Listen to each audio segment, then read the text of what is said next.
Okay, so hi everyone. So kita sambung untuk revision part 2 for redox. Okay, so here is for example a few example yang kita boleh bincang bersama. Okay, so I hope you can understand my explanation. Kalau kamu nak detail uh, detail information about yang part 1 tu, revision part 1 tu, kamu tengok yang the original one. Kamu tengok dalam scroll saya punya video YouTube ada the part 1 of Redox. So kamu tekan yang tu, kamu akan tengok the full description, the full information and the full explanation about Redox. Okay, so here I want to share for you some of example that maybe we can share together to discuss. So example one, okay, contoh yang pertama. So dalam contoh yang pertama, okay, saya bagikan kamu redox in terms of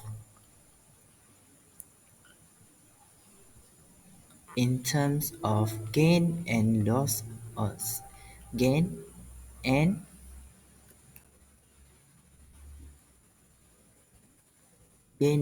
loss of oxygen. So loss of oxygen. Okay. So kita tengok apakah contoh-contoh apa yang dimaksudkan dengan gain dan juga loss oxygen. So for example, saya ada Mg, saya nak bertindak balaskan dia dengan carbon dioxide. So bila saya nak gabungkan these two, okay, so persamaan kimia, this one you dah belajar dalam bab 3. Okay, kalau kita ada, kamu tengok this one Mg kan. Okay, so macam mana nak buat persamaan kimia sebenarnya? Okay, selalunya semua tak tahu sebab jarang-jarang kadang-kadang keliru macam mana nak start dia punya tu. Okay, ada sebab kenapa saya guna ni warna-warni. Okay, so kalau kamu tengok, kita di sini ada 3 atom yang berbeza. So kita ada atom Mg, kita ada carbon dan kita ada oksigen. So bila dia melibatkan 3 atom yang berbeza, dia akan melibatkan cinta segitiga. Okey, cinta segitiga, semua tahu apa itu cinta segitiga. Okey, bila dua orang berkapal, tiba-tiba ada seorang yang datang mau rebut. Okey. So, dalam kes di sini, karbon dan juga oksigen adalah merupakan couple yang sudah lama dah bercinta. Tetapi, tiba-tiba pada satu hari, Mg datang menyampuk dia nak serang this one. Okay, so bila dia nak serang this one, okay, kamu kena tahu bahawa karbon ni dia punya tu dia adalah positif. Okay, dan ion ni adalah negatif. O2 negatif. Jadi, Mg ini bila dia nak rebut, dia akan rebut yang negatif. The negative one.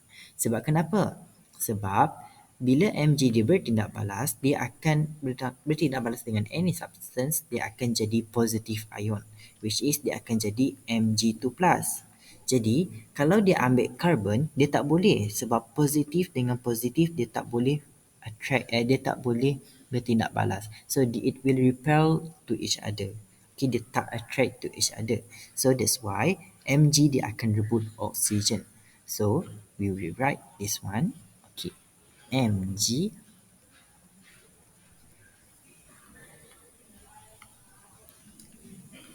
O. Okay, so that is our first step. Tapi the second step, you need to know the charge. Okay, you need to hafal charge. Kalau Mg, okay, sorry. Kalau Mg, charge Mg adalah Mg2+. Macam saya kata di sini tadi, charge Mg dia adalah Mg2+. Dan charge oksigen adalah 2-. So, bila kedua-duanya adalah sama charge, kamu tak perlu tulis apa-apa di sini. Okay, biasanya kita akan tulis macam ni. Kita akan cross charge kan. So, 2. But since it is same value, sama nilai 2 tu, jadi kita tak perlu, kita boleh abaikan. So kita boleh kata dia adalah MgO. Saya dah kata tadi dia adalah cinta segitiga. So bila seorang menyampuk, so dah dapat dah Mg, dah dapat dah O, C akan jadi single. So what happen to C? C dia akan jadi macam ni lah. So macam tu lah jalan cerita macam mana nak buat. Okey, itu baru sahaja persamaan kimia. Okey, kita nak persamaan kimia yang seimbang. Okey, nak tahu macam mana nak buat persamaan kimia seimbang? Let's say kalau saya ada satu X di sini, di atas ini adalah dia punya charge. Dan di bawah sini dia adalah punya bilangan. For example, kalau saya tulis Mg2 plus, okay, 2 plus adalah dia punya charge. Dan di sini tak ada number kan, tapi sebenarnya dia ada 1. So, bilangan bagi Mg2 plus dia adalah 1. So, kita akan identify each of the following, which of following, maksud saya kesemua dalam persamaan kita ni dia punya bilangan dia berapa. Okey, kalau dia sama, so jangan kacau. Kalau dia tak sama, kita kena seimbangkan supaya dia sama. Di sebelah arrow sama dengan sebelah kanan arrow dengan kiri arrow. So di sini Mg1 dan di sini juga Mg1. Jadi Mg dah settle. Macam tu. Okay, so C di sini ada 1 dan C di sini pun ada 1. So C settle. But if we can see here, O kita ada 2, tapi di sini O kita ada 1 sahaja. Jadi, in order to get, kita tak boleh tulis 2 di sini, which is salah. Kamu kena tulis, kalau kamu nak seimbangkan, kamu kena tulis 2 itu di sini, di depan MGO. Maka, okay, once you dah add 2 di depan tu, kamu kena recheck lagi sekali. Sebab akan ada perubahan. Kalau kamu tengok, di sini dia ada 2 mg. Dan di sini dia ada 1 sahaja mg. Jadi, that means you kena add 2 di sini. You tak add di sini. Kalau di sini, it is salah. Jadi, this is your persamaan kimia yang seimbang. Biasanya dalam soalan dia akan bagi ataupun sama ada dia takkan bagi kamu. Kamu kena bina sendiri dan kamu akan dapat 2 markah untuk soalan persamaan kimia seimbang. Okey, tapi saya tak nak fokus kepada persamaan kimia seimbang sekarang ni. So saya nak fokuskan kepada tindak balas redox. Okey, so kamu kena ingat okey. So saya semalam dalam video tu saya ada bagi tahu redox. Okay, in terms of OOHE. OOHE on the both side. Dan kena ingat OOO naik. Okay, OOOHE on the both side. Lepas tu, oksigen O dia akan naik. So, naik. Dan selebihnya akan turun. Vice versa sahaja. Okey, ni turun, ni turun. Ni naik. Okey. So kita nak tahu mana satu bahan yang di sini adalah merupakan which one bahan yang gain oksigen, mana satu yang lost oksigen. Tapi berdasarkan gambar aja ni kamu dah tahu dah mana boleh identify dah mana satu yang gain, mana satu yang lost. For example, kalau gain dia maksudnya dia bertambah oksigen. Okay, dia mendapat oksigen. Kalau kamu perhatikan, okay, di awal sini Mg ini dia tak ada O, dia Mg sahaja. Tapi selepas bertindak balas dengan carbon dioxide, dia tiba-tiba menjadi MgO, which is magnesium oxide, magnesium oksida. Jadi tiba-tiba dia ada O di sini, dia tiba-tiba ada berpasangan dengan O. Maka kita boleh concludekan bahawa tindak balas redox yang gain oksigen. Kejap. Sorry.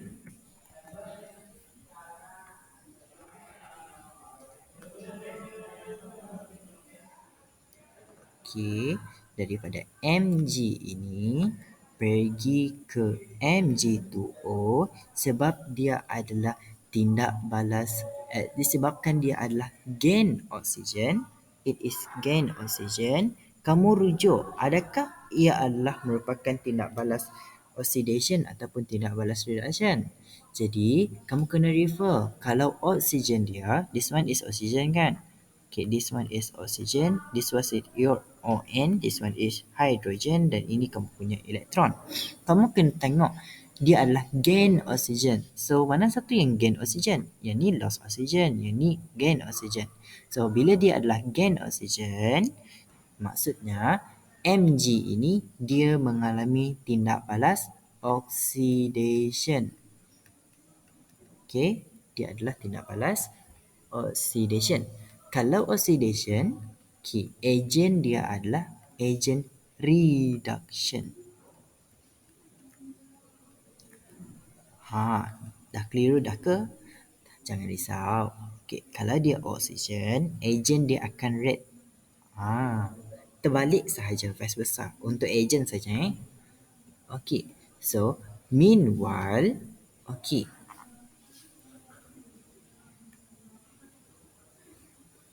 meanwhile, okay, mana satu pula yang lost oxygen? Okay, so lost oxygen, yang lost oxygen adalah, sekejap.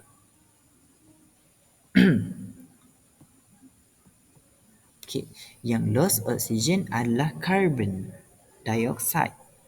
Okay, kalau kamu perasan, carbon dioxide ni mula-mula dia ada O2, tapi tiba-tiba bila dia bertindak balas dengan magnesium, dia punya O tu dah terambil oleh magnesium, menyebabkan dia menjadi single di akhir-akhir itu menjadi atom carbon. So, this one we can conclude that carbon dioxide is the reduction reactant. Bahan untuk kita boleh tulis, okay, kejap. Kita boleh tulis di sini bahawa nak guna warna apa? Okay, guna yang ni lah. Okay, dia akan loss oxygen sebab dari sini dia O. Dia ada O tapi di sini dia tak ada O. Jadi dia dah hilang dah O. So bila dia adalah loss of oxygen, it will referring to reduction. Okay, so kalau dia reduction, dia punya agent adalah oxidation. Terbalik sahaja. Red, oxy. Oxy, red. Jadi, kita akan tulis ni baik-baik. Kita tulis dia dalam bentuk jadual.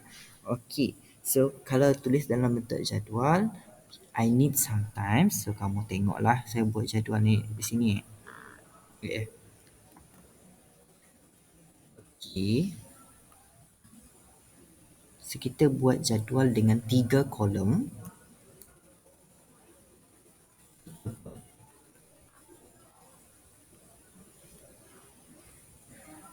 Okay.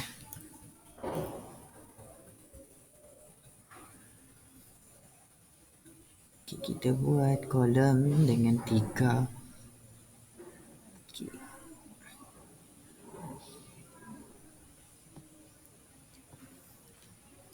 Lepas tu, from here to here. Okay, kamu buatlah cantik-cantik From here to here.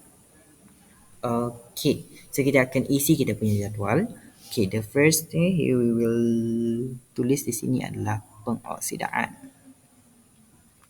ataupun oxidation lah.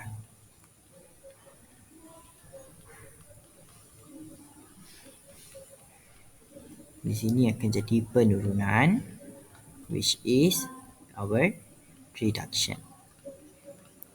Okay, so in this side kita akan tulis bahan tindak balas. Bahan apa yang mengalami tindak balas pengoksidaan? Bahan apa yang mengalami tindak balas penurunan? Dan kita akan tahu, kita akan tengok dia punya agent. So agent tindak balas. Okay, So dari sini kita boleh terus isi sahaja kita punya jadual sebab agent reduction kita ada proses oxidation kan. So kalau oxidation bahan yang terlibat adalah magnesium. Atom magnesium ataupun kamu boleh tulis logam magnesium pun boleh. Kamu nak tulis atom, kamu nak tulis logam magnesium pun boleh. Okey. Dan kalau dia adalah oxidation, jadi dia punya agent adalah agent penurunan. Okey. So, dia agent penurunan ataupun red, kamu explain lah sikit. Okey. Mg tu dia menurunkan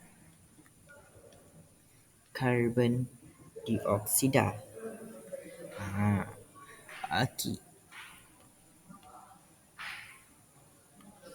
Dan kalau magnesium mengalami pengoksidaan, yang mengalami penurunan tu tadi akan jadi gas karbon dioksida.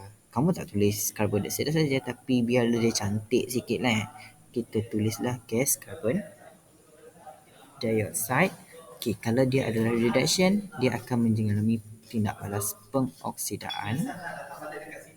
Tindak balas pengoksidaan sebab dia red, so dia akan oxide, agent oxidation.